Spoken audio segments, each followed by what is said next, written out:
Жашым 24-тө, турмушка чыкканмын, 2 балам бар. Мен донор, яйца клеток болоюн деп атамын. Шариятта харам эмеспи? Харам болот. Аябай финанс жакта муктаж болуп атабыз ошого, күйөөм айтпай эле кылсам бул 2 эсе күнөө кылган болосуз.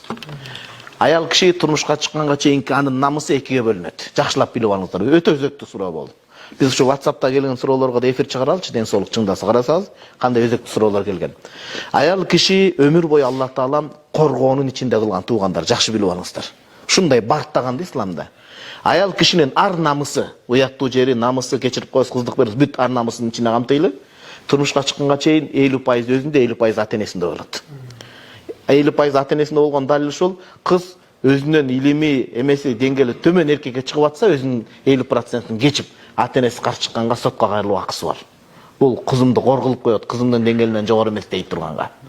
Турмушка чыккандан кийин толук 100% күйөөсүнө тапшырылып кетет. Өзүнүн анан күйөөсүнө. Ошон үчүн күйөөгө айтпай, жанагындай суррогатная мать болуп, же болбосо жанагындайды берип атканыңыз, бул күнөө болуп эсептелет биринчиден. Анан экинчиден, сиз айтып аткан нерсе болбойт. Мына могул жерде карасаңыз, донор яйца клеток деп атпай, өзүнүн уруктугун эмесин берип атат да башка бирөөгө, балалуу болбой атканга. Шариатта эреже бар. Масаилул фарж ал-аслу фил хазр. Жыныстык мүчөлөрдө никенин алкагында гана уруксат берилет, никенин алкагынан бөлөк акча, бизнес же башка же жөн эле акча бербей берсе дагы күнөө болуп эсептелет.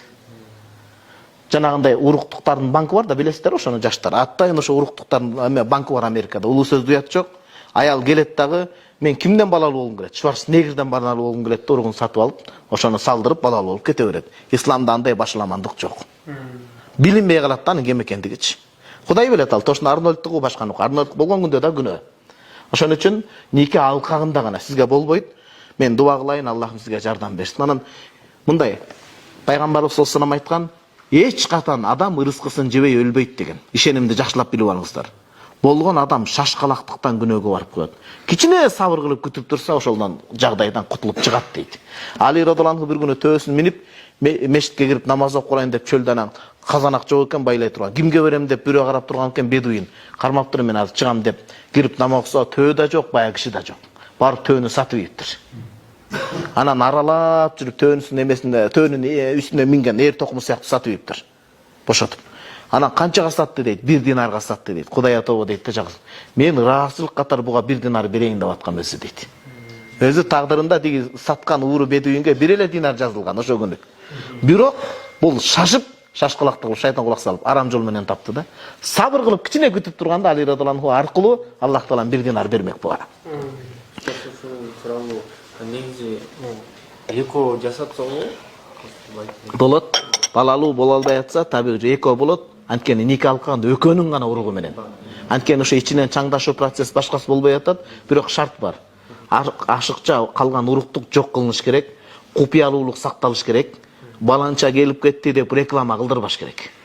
Купуялуулук, анан жанагы ашкан нерсе жок кылыныш керек, анан нике алкагында гана. Ошол 3 негиз шарт менен болот. Устаз, эгерде ошол деген не сактап да коет го, ошо калган уруктукту сактап баш керек. Ошол болбойт. Анткени ал бирөөгө салынса, ал зина болуп калат. Донор ал жерде болбойт да.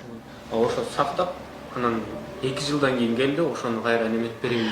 Өзүнө сактап койсо, өздөрүнө колдонуу үчүн болот, бирок башка бирөөлөр үчүн эмес. Анткени Кудайымдын рызкы беришин караңыз, туугандар, улуу сөз уят жок экен. Адам бая эрте үйлөнгүлө деп шариатта айткан бекер эмес да. Аялдын дагы яйца клеткасы кечирип коебуз, анын да өмүрү бар экен. Балалуу боло турган мезгили. Ошондон өтүп кетсе, ал урук түшкөнү менен кечирип коебуз, бирок медицина тилинен суроо келди да көп. Мейиттерден муну тактадык, жарамсыз болуп калат экен да.